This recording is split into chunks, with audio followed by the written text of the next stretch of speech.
सुशील मोदी के ट्वीट ने कई सवाल खड़े किए हैं और कई सवाल उत्पन्न कर दिए हैं और कई सवालों का जवाब कई लोग दे रहे हैं। भूमिहार ब्राह्मण समाज को लेकर था। लगातार कई भूमिहार ब्राह्मण संगठन अपना सम्मेलन करके एक राजनीतिक संदेश दे रहे थे कि बीजेपी यानी कि और जदयू ने यानी कि एनडीए ने हमें ठगने का प्रयास किया है। उसको लेकर कुछ सवाल है वरिष्ठ पत्रकार धीरेन्द्र जी से। आप इसको कैसे देखते हैं? सुशील मोदी का ट्वीट का क्या कारण रहा? देखिए, भाजपा जैसे ऑर्गेनाइजेशन का कोई भी बड़ा लीडर अगर सोशल प्लेटफॉर्म पे, बंद कमरे में नहीं, सोशल प्लेटफॉर्म पे जातिगत आधार पर टिप्पणी करता हो और जातिगत आधार पर प्रतिक्रिया देता हो, जाति को कोट करते हुए, तो मुझे ये लगता है कि ये भाजपा की असफलता है और पार्टी नेतृत्व के गिरावट को दर्शाता है। क्योंकि आपकी पहचान समग्रता में है, आपकी पहचान समस्त हिंदुत्ववादियों में है, आपकी पहचान राष्ट्रीयता में है, लेकिन आप एक सेगमेंट की नाराजगी को लेकर इतना व्यग्र हो गए कि आपने सोशल मीडिया पे प्रतिक्रिया दिया। तो इसका मतलब है कि विरोध में आकर्षण है और उसका विरोध आपको चुभ रहा है और आपके पार्टी नेतृत्व को चुभ रहा है। जाहिर सी बात है कि यह दर्शाता है कि जो दो खेमा विरोध पर उतर आया है, खासकर भाजपा का जो विरोध जारी किया है भूमिहारों ने, उस विरोध ने भाजपा नेतृत्व में खलबली मचाना शुरू कर दिया है। जातीय टिप्पणी इसलिए भी किया गया क्योंकि बिहार में देखते हैं धीरेन्द्र जी कि यहाँ पर जितने भी जो छोटी छोटी पार्टियाँ हैं वह तो जाति पाति में संलिप्त थी और जाति आधारित केंद्रित पार्टी थी ही, मगर बीजेपी को अब ये एहसास हो गया कि ये तमाम जो जाति है गोलबंद हो रही है किसी और के तरफ। जिस प्रकार से माफ़ी मांगने का काम तेजस्वी यादव ने किया, तो बीजेपी लगता है कि थोड़ी सी डरी है या फिर अब झुकी है। देखिए, जाति जो है वो न सिर्फ बिहार की, जी। जाति पूरे भारत की, देश की आत्मा का वो स्पोक है जिस स्पोक के आधार पर देश का जो पूरा साइकिल का जो रिम है वो रिम कसा हुआ है। जाति इस देश में वो चीज है जिसने इस्लाम भारत में आया। इस्लाम में जाति व्यवस्था नहीं थी, लेकिन भारत में आने के बाद इस्लाम में भी जाति आ गई। क्रिश्चियन, वहाँ भी जाति व्यवस्था नहीं है, लेकिन जब भारत में क्रिश्चियनिटी का अभ्युदय हुआ तो वहाँ भी जाति समा गई। कहने का मतलब कि जाति वो सच है जिसके एक्सिस पे पूरा भारत का समाज घूमता है, इसलिए जाति को नकारा नहीं जा सकता है। हाँ, इतना जरूर होता है कि हम जब बड़े फलक पर बात करते हैं तो जाति शब्द को किनारे रखते हैं और जमात शब्द को आगे रखते हैं, इसलिए कि जाति निजता का प्रश्न है और जमात एक बड़ा कॉन्सेप्ट होता है।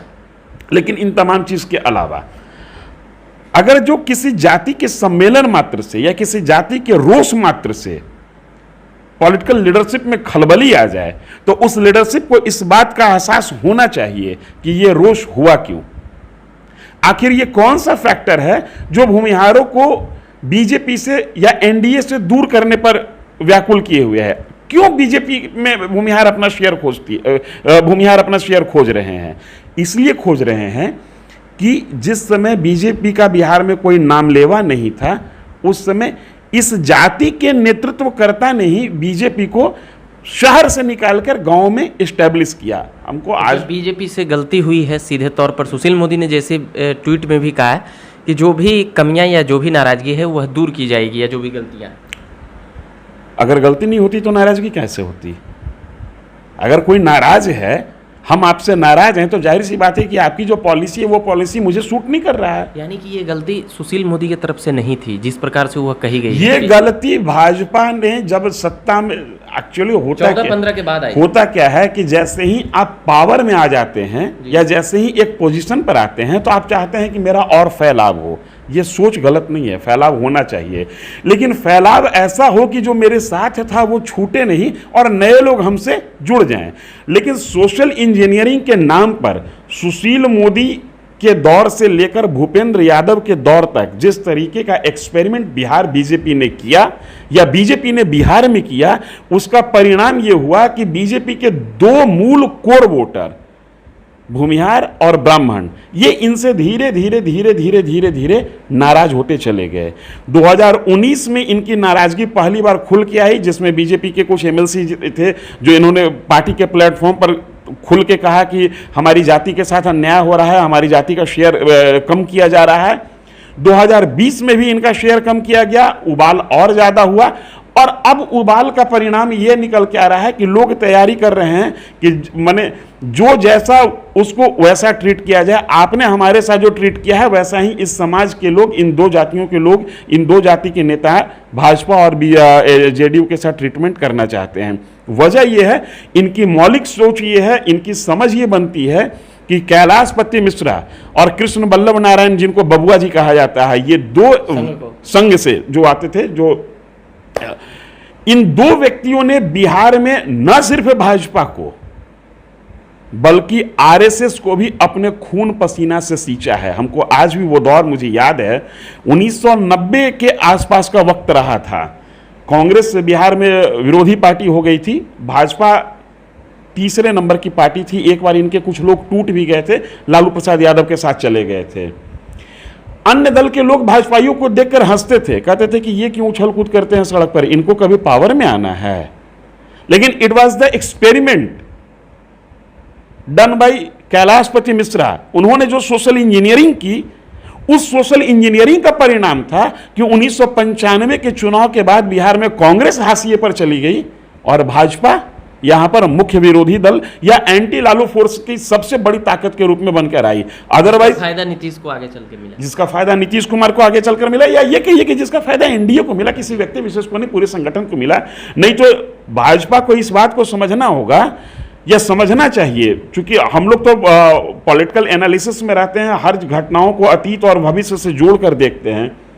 उत्तर प्रदेश में भाजपा के लिए बहुत बड़ा ग्राउंड बनता था, क्योंकि जिस तरीके से रथ यात्रा के साथ हिंदुत्ववादी एजेंडा को बीजेपी ने प्रैक्टिकली जमीन पर उतारा था, तो उत्तर प्रदेश में राम मंदिर का माहौल, मथुरा कृष्ण जन्मभूमि का माहौल और बनारस ज्ञानवापी मस्जिद का माहौल, ये तीन ऐसे पॉइंट और तीन ऐसे ज्योग्राफी थे जो उत्तर प्रदेश में बीजेपी के लिए माहौल बनाने में सक्षम थे। लेकिन बिहार में क्या था?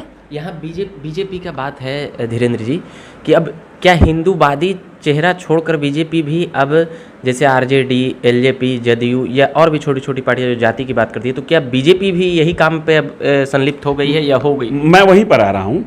उत्तर प्रदेश में भाजपा को एनर्जी मिलती है तीन आध्यात्मिक भूमि से, राम जन्मभूमि, मथुरा और ज्ञानवापी मस्जिद बनारस से, काशी से। बिहार में भाजपा के लिए वैसा कोई पॉइंट नहीं है जहां से ये ऊर्जा प्राप्त करे, तो जाहिर सी बात है कि यहां जब वैसा पॉइंट नहीं, एक पॉइंट है अगर ध्यान लगाएंगे, सीतामढ़ी, मगर वहां पे ध्यान लगता है कि वहां बीजेपी का कोई ऐसा नहीं, राम से आगे तो इनकी दृष्टि जाती ही नहीं, सीता तक इनकी दृष्टि चली जाती तो सीता राम में तो सब कुछ हो जाता है, फिर बिहार में भी उनका कब्जा हो जाता है। जाहिर सी बात है। यहां पर ये 1990 से जो सोशल इंजीनियरिंग का जो फॉर्मूला चल रहा है, उसी फॉर्मूला में कुछ अपने लिए जोड़ घटाव करके सेट करने की कोशिश करते हैं, जिसका परिणाम ये होता हुआ दिख रहा है कि आपके जो कोर वोटर थे, जो आपके मूल वोटर थे, जो आपके बैकबोन थे, याद कीजिए 1990 का वो दौर जिसमें भाजपा समर्थक बूथ पर इसलिए नहीं जाते थे कि बूथ पर उनको खड़ा होकर कोई प्रोटेक्शन देने वाली बड़ी या ताकतवर जाति 90 के दौर में, 90 के दौर में ये एक्सपेरिमेंट था कैलाशपति मिश्रा का, जिन्होंने येन केन प्राकिरण भूमिहारों को तोड़ा, ब्राह्मणों को तोड़ा, राजपूतों को अपने साथ जोड़ा और उसके बाद लालू यादव के खिलाफ एक बड़ी शक्ति के रूप में खड़ा हुए। और नीतीश कुमार के कारण ओबीसी का एक बड़ा चंक एक तरीके से लालू विरोध में खड़ा हो गया, प्रमोट किया गया अभी नहीं, लालू विरोध में दोनों मर्ज किया और एक शक्ति बनके खड़ी हुई। ये बिहार में भाजपा हो या नीतीश कुमार हो, ये इनकी अपनी जीत नहीं होती है, ये लालू विरोध की जीत होती है। हम बार बार इस बात को कहते हैं कि 2020 का आप चुनाव देख लीजिए, क्या एनडीए अपने एजेंडा पे लड़ रही थी? नहीं, एनडीए अपने एजेंडा पर नहीं लड़ी थी। एनडीए के नेता अपने कार्यकर्ताओं को कहते थे कि जाइए नए लोगों को बताइए कि 1990 से लेकर 2005 तक बिहार में क्या होता था। इसका मतलब कि आज भी आप लालू यादव के एजेंडा पर चुनाव लड़ते हैं। यही वजह है कि जिस तरीके से लालू प्रसाद यादव ने सोशल इंजीनियरिंग करके 15 साल सत्ता पर काबिज रहे, वैसे ही आप भी कुछ सोशल इंजीनियरिंग करके सत्ता पर काबिज रहना चाहते हैं। लेकिन फर्क यह है कि लालू अपने कोर वोटर को नहीं छोड़ते हैं और आप अपने कोर वोटर को छोड़ के दूसरों को अपनाना चाहते हैं। तेजस्वी को कैसे देखते हैं, तेजस्वी यादव के? अच्छा, अभी मैं दो जो अभी सभा सम्मेलन और रैली हुआ, एक परशुराम जयंती के दिन और एक कल हुआ, तो पहला पे मैं बात करूंगा। आशुतोष कुमार का तो नाम जानते ही होंगे, भूमिहार ब्राह्मण जो चलाते हैं। थोड़ा बहुत सोशल मीडिया से नाम सुना है, बहुत ज्यादा उनके कार्यकलाप को मैं जानता नहीं, तो बहुत ज्यादा उनकी एक्टिविटी जैसे तेजस्वी उनमें गए तो उसको किस हिसाब से देखते हैं? तेजस्वी यादव का जाना और दही चूड़ा पे बात। हाँ बिल्कुल, ये मैं समझता हूं कि तेजस्वी ने बड़ी चालाकी से एक भूमिहारों के रोष को कैश करने की कोशिश की है। 1/4 पर तो कब्जा। मैं बता रहा हूं, भूमिहारों का रोष या भूमिहार ब्राह्मणों का रोष जो है उसको दो खेमा लीड करने की कोशिश कर रहा था। एक भूमिहार ब्राह्मण फ्रंट जिसका सम्मेलन 8 मई को हुआ, और एक जिनका नाम क्या आशुतोष नाम है, जिनके नेतृत्व में 3 तारीख को सम्मेलन हुआ। और एक दो और कर रहे हैं छोटे छोटे स्तर पर, ऐसे एक तो प्रोफेसर, वैसे नंबर ऑफ ऑर्गेनाइजेशंस होंगे, लेकिन ये दोनों प्रमुखता से आगे चल रहे थे।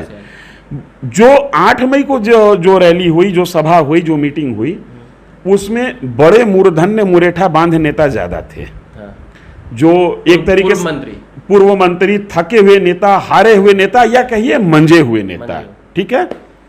और जो बीजेपी से नाराज नेता भी, बीजेपी से नाराज, अपने ऑर्गेनाइजेशन से नाराज नेता, वो बीजेपी से हो या जेडीयू हो। वीना शाही कभी बीजेपी में नहीं रही, लेकिन वो भी आई थी उसमें।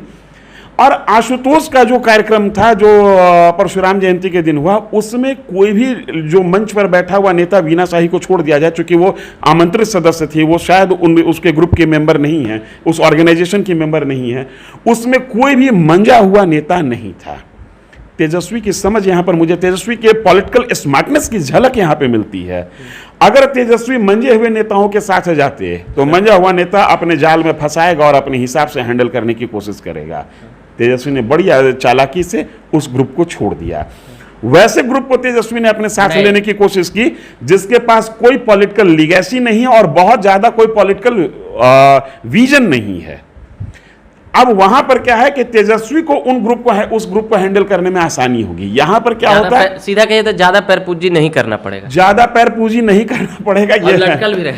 और वो उसमें युवाओं की टीम टोली ज्यादा है। 2005 का बाद उसमें 2000 के बाद के बच्चे ज्यादा हैं आशुतोष के साथ।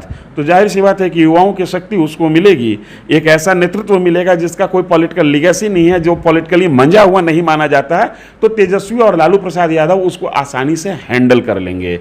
ये लेकिन चिंता की बात है। ऐसा कहा जाता है कि कई लोग ताक में थे कि तेजस्वी यादव को साथ लाया जाए या थी, मगर वो लोग नाराज हैं, तेजस्वी आशुतोष में चले। जाहिर सी बात है कि एक बड़ी शक्ति से लड़ने के लिए आपको भी एक बड़ी शक्ति की आवश्यकता होती है।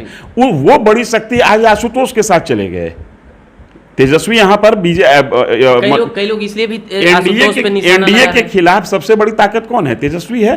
और वो तेजस्वी चला गया आशुतोष के साथ। तो जाहिर सी बात है कि जो दूसरा खेमा जो एनडीए को सबक सिखाना चाहता है, वो तो आज हाथ मल रहा है कि भाई मेहनत तो हम भी कर रहे हैं, आशुतोष बाजी मार लिया, इसमें कहीं कोई संदेह नहीं। लेकिन हम घूम के वहां आ रहे हैं जहां से आपने बात शुरू की थी, सुशील मोदी जी का ट्वीट। ये ट्वीट का मतलब क्या निकलता है? मुझे ऐसा लगता है, हम जब ये पढ़े, ट्वीट देखे, कल ही का है, तो हमको लगा कि अब ये हिंदूवादी छोड़कर इस तरह, मतलब एक तरह से छोटा पॉलिटिक्स नहीं, मुझे ऐसा लगता है। अब पहले तो मैंने वो संगठन विचारधारा की बात बताई थी, अब थोड़ा सा पार्टी के अंदर घुसते हैं। जब से सुशील मोदी बिहार प्रदेश की राजनीति में किनारे पड़े हैं, नित्यानंद राय के बाद, वहां से समय आप तय कर लें। वजह इनकी रही है नीतीश कुमार की स्तुति वंदना। दोस्ती नहीं है इनकी। Nitish is far senior than Sushil Modi. ये स्तुति करते हैं नीतीश की, और ये स्तुति गायन जो है वो केंद्रीय नेतृत्व को पसंद नहीं है। मौका देख के इनको हटा दिया गया, रिप्लेस नहीं किया गया, इनको किनारे कर दिया गया। तब से सुशील मोदी येन केन प्राक्रेन खबर में बने रहने के लिए हर वो हथकंडा अपनाने को तैयार हैं जो हथकंडा उनको नहीं अपनाना चाहिए, क्योंकि जो भी हथकंडा वो अपनाते हैं वो उनके व्यक्तित्व को छोटा करता है। और आज छोटा होते होते हुए तो स्थिति कहां आ गई कि आप जातिगत टिप्पणी करने पर उतारू हो गए। अगर जो पलट के कोई ये पूछ दे कि सुशील मोदी जी आपका वोट परसेंटेज क्या है बिहार की राजनीति में, आप वैश्य वर्ग में भी जिस क्लैन को आप का नेतृत्व करते हैं और जिस क्लैन के लिए आप डूबते मरते हैं, जो भाजपा की राजनीति को जानता है उसको पता है कि सुशील मोदी बनिया वर्ग में भी किस वर्ग को, बनिया का एक बहुत व्यापक वर्ग है, बनिया वर्ग में भी किस खेमा को प्रमोट करते हैं, उसके बिहार के पॉलिटिकल जातिगत राजनीति में क्या हिस्सेदारी है। आप किस हिस्सेदारी पर दूसरे को चैलेंज करने की स्थिति में आ जाते हैं, कहां रहिएगा आप। इसलिए संघ का जो आइडियोलॉजी है ये सब चीजों से खुश होगा, हरकतों से कर सकते। सुशील मोदी के जन्म के पहले 1943 में कैलाशपति मिश्रा संघ के सदस्य बने थे, उससे भी पहले बबुआ, और उसके 1-1.5 साल पहले बबुआ जी बने थे।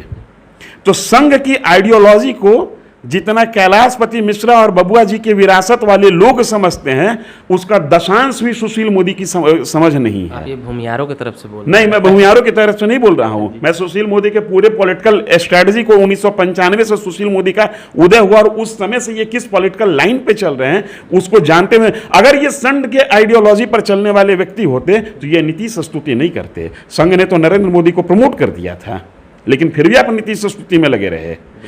बिहार भाजपा का नेतृत्व बार बार इस बात को कहता रहा कि नीतीश कुमार के कारण बिहार भाजपा का कद छोटा हो रहा है, ऐसे फिर भी आप भाजपा के साथ कम खड़े रहे और नीतीश के चरणों में ज्यादा पड़े रहे, यही सच है।